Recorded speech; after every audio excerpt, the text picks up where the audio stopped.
Angkasa Puri, Assalamualaikum dan salam sehati sejiwa. Setiausaha UMNO Badan Perhubungan UMNO Negeri Datuk Seri Panglima Haji Yahya Hussein yang juga timbalan Ketua Menteri Sabah menyifatkan rombakan Kabinet baharu yang diumumkan Perdana Menteri Datuk Seri Najib Razak sebagai bertepatan dengan perkembangan politik semasa.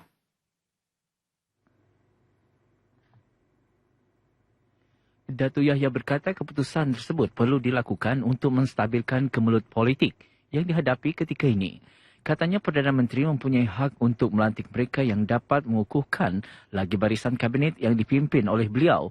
Ini bagi memastikan Perdana Menteri mempunyai barisan kabinet yang mantap dan memberi sokongan padu terhadap kepimpinannya. Kita tidak mahu bila Perdana Menteri buat sesuatu ada pula reaksi yang negatif dari kumpulan kabinet itu sendiri. Ini memberi masalah kepada beliau untuk mentadbir negara.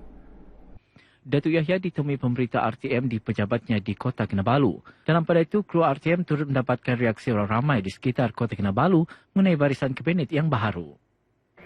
Diharap barisan kepimpinan kabinet yang baru dapat menyumbang idea-idea baru dan juga dapat menyumbang kepada keharmonian dan kemajuan negara. Saya sebagai penjahat awam menyokong penuh kabinet baru yang diumumkan hari ini oleh Perdana Menteri. Diharap dengan kabinet baru yang ada ini dapat lagi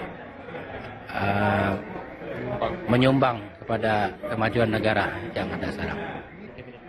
Ya, semoga dengan pelantikan baru ini dapat memberi harapan dan sumbangan kepada negara kita. Dan kami juga menyokong sebagai penjawab awam, kami menyokong tindakan yang dilakukan oleh Perdana Menteri kita. Dua menteri baru yang dilantik dari Sabah ialah Datuk Seri Panglima Saleh Tun Said sebagai Menteri Komunikasi dan Multimedia dan Datuk Wilfred Madius Tangau sebagai Menteri Sains Teknologi dan Inovasi Musti. Polis berjaya menyelesaikan satu kes pecah rumah di Luyang Perdana, Kota Kinabalu dengan tertangkapnya dua lelaki dipercayai anggota geng Kaidal. Ketua Polis Daerah Kota Kinabalu, ACP M. Chandra berkata, suspek pertama ditangkap pada 22 Julai lalu di Kinarut, manakala suspek kedua ditangkap pada 23 Julai lalu di Jalan Sulaman, Sepanggar. ACP Chandra dalam sidang media di Kota Kinabalu memberitahu ujian urin yang dijalankan menepati salah seorang suspek positif dada. Polis turut menemui pelbagai barang curi bernilai RM65,000 termasuk sebuah kereta jenis Viva yang digunakan untuk melakukan jenayah berkenaan. Dengan tertangkapnya dua lelaki itu, polis percaya dapat menyelesaikan 4 lagi kes pecah rumah di sekitar kawasan Luyang dan Inanam. Dalam pada itu, 3 suspek juga telah ditangkap, dipercayai terlibat dalam satu kes pecah rumah di Kampung Likas yang melibatkan kerugian RM45,000. Dalam perkembangan lain, seorang lelaki yang dipercayai bekerja sebagai pegawai penasihat kewangan di salah sebuah bank kini dikehendaki polis kerana disyaki terlibat dalam kes penipuan saham pelaburan di Kota Kinabalu. Kesemua pelanggan yang ditawarkan pembelian saham berkenaan telah diberikan resit. Bila dia labur, dia berikan resit kepada sebagai bukti pembelian. Namun setelah pelanggan ini, yang 9 orang ini merujuk kepada bank tentang pelaburan mereka pada tahun 2015, bila dia tengok ada yang tempoh matang, dirujuk, bank mengatakan bahawa mereka tidak mempunyai sebarang rekod pelaburan di bank tersebut. Menurut ACP Chandra, sepanjang tempoh 13 Mei hingga 21 Julai, pihaknya telah menerima 14 laporan yang dibuat ke atas suspek dengan jumlah kerugian lebih RM700,000.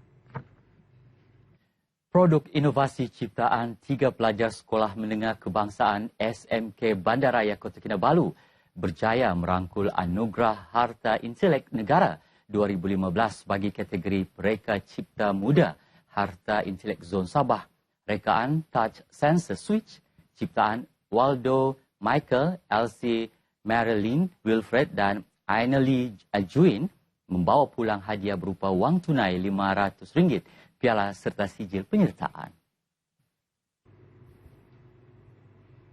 Rekaan Swiss bersifat mesra alam ini menewaskan 6 finalis lain kerana cirinya yang unik dan inovatif selain berpotensi untuk dipasarkan.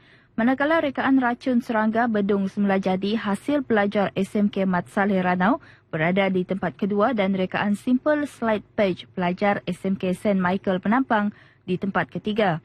Masing-masing menerima wang tunai RM400 dan RM300 beserta piala dan sijil penyertaan. Hadiah ini tercetus apabila kami mendapati Swiss yang biasa ini telah kami mendapati tidak mesra alam kerana apabila kita menggunakan dengan tangan yang basah dia akan terkena renjatan listrik. Jadi kami mencipta produk ini atas keselamatan untuk semua pengguna. Pada awalnya Waldo sebagai ketua mengemukakan cadangan untuk menghasilkan satu Swiss. Jadi bila kami berbincang dan saya nampak ada potensi Swiss ini untuk dipasarkan kerana jika dibandingkan dengan Swiss yang sedia ada sekarang, Swiss ini lebih selamat.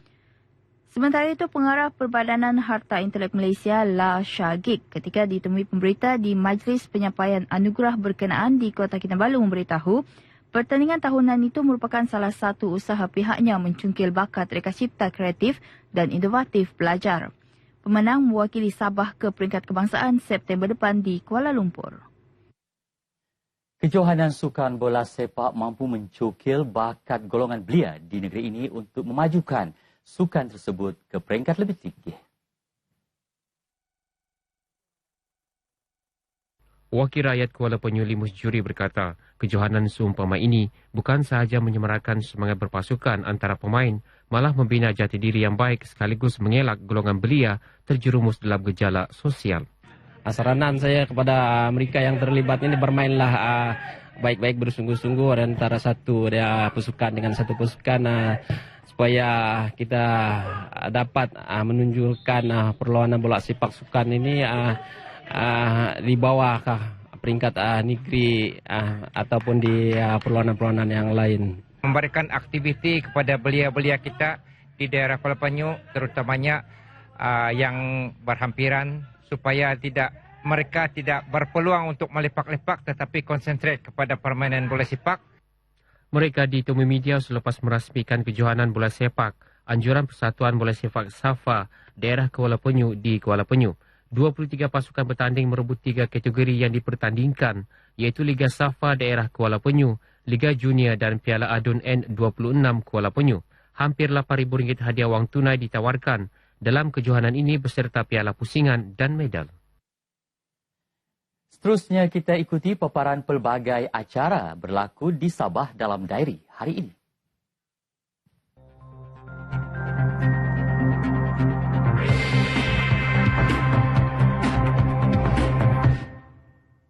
Pada pukul 8 pagi ini akan diadakan program Exporters Forum 2015 Anjuran Perbadanan Pembangunan Perdagangan Luar Malaysia, MATRADE, bertempat di Sutra Harbour Resort, Kota Kinabalu.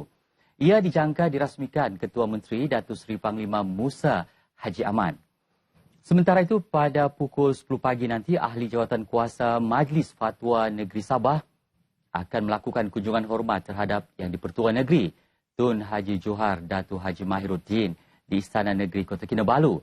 Kunjungan hormat terhadap Tun Johar juga akan dilakukan Pesuruhjaya Polis Sabah Datuk Jalaluddin Abdul Rahman pada pukul 11 pagi ini di Istana Negeri Kota Kinabalu.